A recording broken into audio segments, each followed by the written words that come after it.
Cullers, tenez-vous prêts, le FC Barcelone prépare déjà les grandes manœuvres pour le prochain mercato estival et dans les couloirs du club, un nom revient avec insistance, Karim Adeyemi. Oui, vous avez bien lu.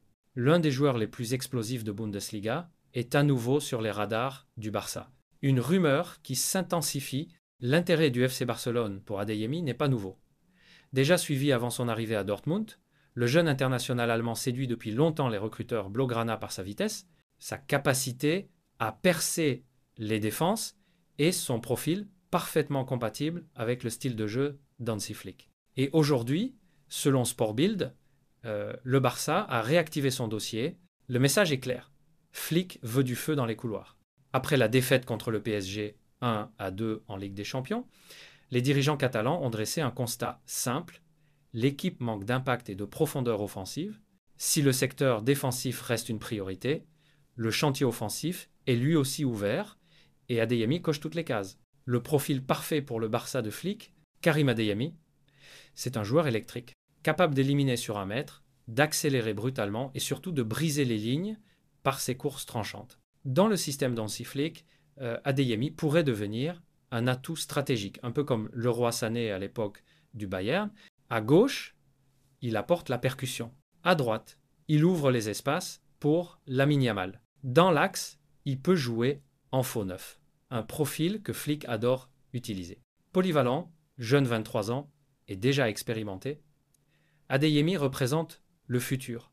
Un joueur moderne, complet, taillé pour le pressing haut et les transitions rapides, exactement le football que Flick veut imposer au Camp Nou.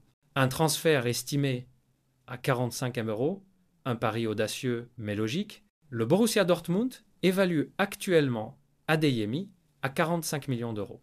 Un montant conséquent, certes, mais loin d'être inaccessible pour un club qui prépare déjà plusieurs sorties majeures. Le départ programmé de Robert Lewandowski, dont le salaire dépasse les 20 € par saison, libérera une marge énorme dans la masse salariale. Le prêt de Marcus Rashford se termine également et son option d'achat n'est pas encore confirmée.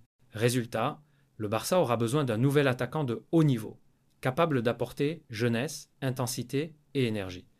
Adeyemi correspond parfaitement à cette vision et, selon les sources proches du dossier, Deco et Laporta sont déjà à l'œuvre pour étudier la faisabilité financière du transfert. Le club catalan veut anticiper afin de ne pas subir la concurrence de clubs anglais, notamment Arsenal et Newcastle, également intéressés. Un plan à long terme. L'avenir après Lewandowski. L'objectif de Flick est clair. Préparer la transition offensive du Barça. Lewandowski, malgré son statut et son expérience, arrive à la fin de son cycle. Le coach allemand veut un successeur dynamique, jeune et malléable, qui puisse évoluer dans plusieurs registres. Avec Adeyemi, le Barça ne cherche pas seulement un ailier, il cherche un projet de joueur, un profil capable de grandir à la Masia de l'équipe première, de s'intégrer dans la philosophie du jeu de position, tout en apportant ce que peu de joueurs possèdent, le chaos créatif. Ce que Yamal fait à droite, Adeyemi pourrait le faire à gauche. Le Barça avance, les fans peuvent rêver. L'arrivée potentielle d'Adeyemi s'inscrit dans la nouvelle ère du FC Barcelone. Des jeunes affamés, une vitesse retrouvée, une identité de jeu redéfinie sous Flick. Le Barça a compris que pour revenir au sommet, il faut combiner la jeunesse et l'explosivité à la maîtrise technique. Et Adeyemi, dans ce contexte, apparaît comme le coup parfait. Un joueur qui peut faire basculer un match à lui seul, un profil qui manque depuis le départ de Neymar. Et vous, Cullers, pensez-vous que Karim Adeyemi serait la recrue idéale pour le Barça? Préféreriez-vous une autre option pour succéder à Lewandowski? Dites-le en commentaire. Et n'oubliez pas, ce Barça-là est en train de renaître. Lentement, sûrement, mais avec ambition. Mercato Barça. La vérité éclate sur Ronald Araujo, une décision forte mais stratégique. La tempête du week-end face au FC Séville, 1-4, a laissé des traces. Et parmi les joueurs les plus discutés ces dernières heures, un nom revient sans cesse, celui de Ronald Araujo. Mais derrière les apparences, la situation du capitaine uruguayen est bien plus complexe est bien plus stratégique qu'il n'y paraît. Oui, le Barça a été bousculé. Oui, Araujo a connu un match difficile, marqué par un pénalty évitable et une sortie prématurée à la pause, mais réduire le destin d'un joueur comme lui à une simple erreur serait une lecture beaucoup trop simpliste. Araujo, symbole de loyauté et de caractère.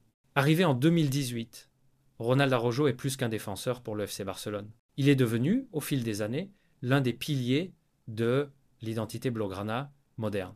Courage, fierté, amour du maillot.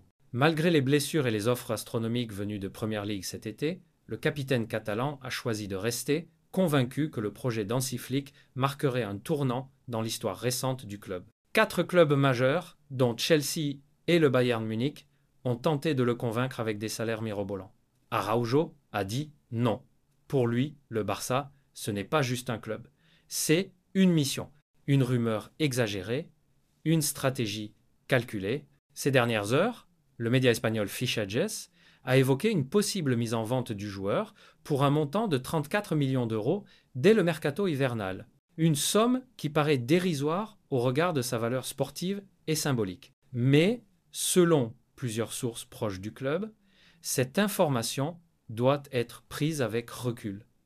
Le Barça n'a pas l'intention de se débarrasser d'Araujo. Au contraire, la direction catalane mène une réflexion plus globale sur la réorganisation défensive, notamment avec l'éclosion de Pau Cubarsí et le retour en forme d'Andreas Christensen. L'idée n'est pas de vendre pour vendre, mais de trouver le bon équilibre entre expérience et jeunesse tout en optimisant les ressources financières du club. Si un départ devait un jour être envisagé, il s'inscrirait dans une stratégie claire et non dans une réaction émotionnelle à une contre-performance. Flick compte toujours sur lui.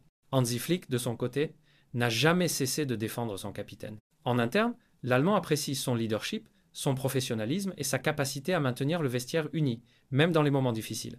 Selon des sources proches du vestiaire, Araujo reste un cadre respecté, souvent cité comme un exemple par les jeunes joueurs de la Masia. Flick le considère comme un élément essentiel de sa rotation défensive, notamment pour les grands rendez-vous de Ligue des Champions. Le Barça avance, avec ou sans bruit. Les supporters peuvent être rassurés, le FC Barcelone ne prend plus de décisions précipitées, chaque mouvement de ce mercato s'inscrit dans une logique de bâtir un effectif durable, solide et équilibré.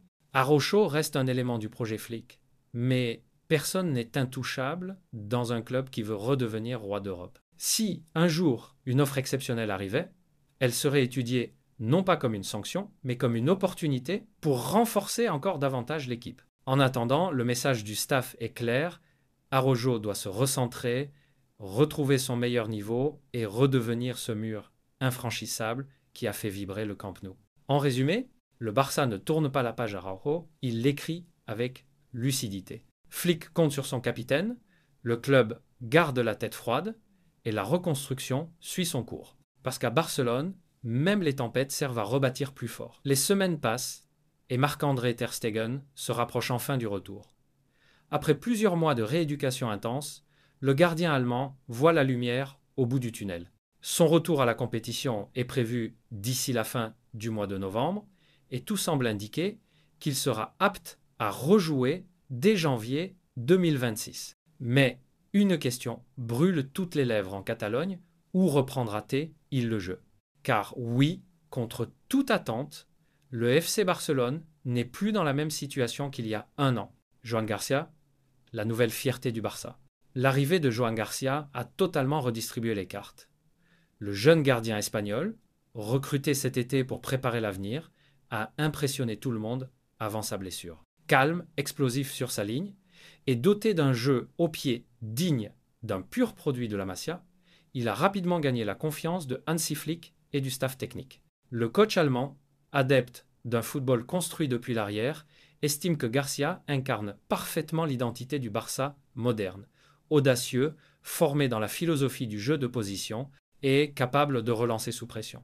C'est d'ailleurs pour cette raison que la direction catalane n'envisage aucune révolution dans la hiérarchie des gardiens.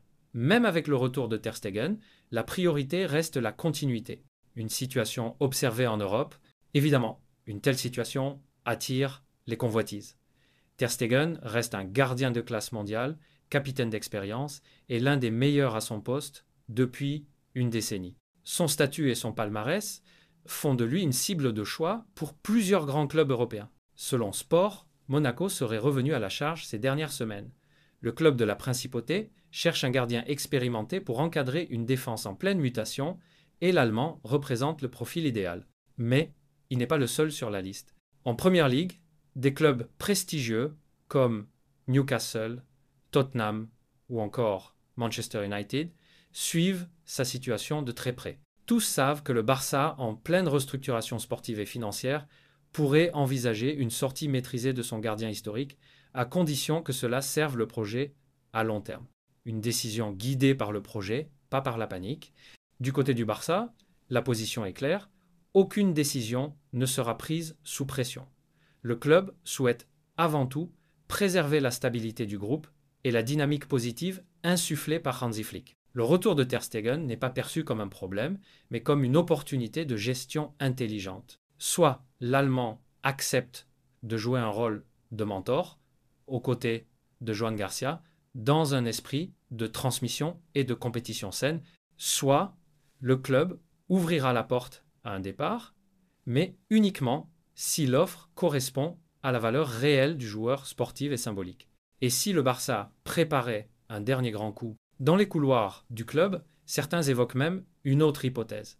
Un transfert maîtrisé pour libérer des fonds, permettant à la direction de renforcer d'autres postes clés dès l'été prochain, un latéral, un ailier ou un numéro 9. Mais attention, Ter Stegen garde la main sur son avenir. Rien ne sera décidé sans son accord, et l'Allemand n'a jamais caché son attachement profond à Barcelone, sa ville d'adoption depuis plus de 10 ans. En résumé, le Barça ne subit plus les événements. Il les contrôle. La gestion du cas Ter Stegen illustre parfaitement la nouvelle philosophie du club. Est supérieure à anticiper, construire et avancer avec confiance. Joan Garcia représente l'avenir, Flick impose une méthode claire, et le FC Barcelone continue de grandir avec ou sans départ spectaculaire. L'essentiel est là, le projet Blaugrana avance, plus solide que jamais.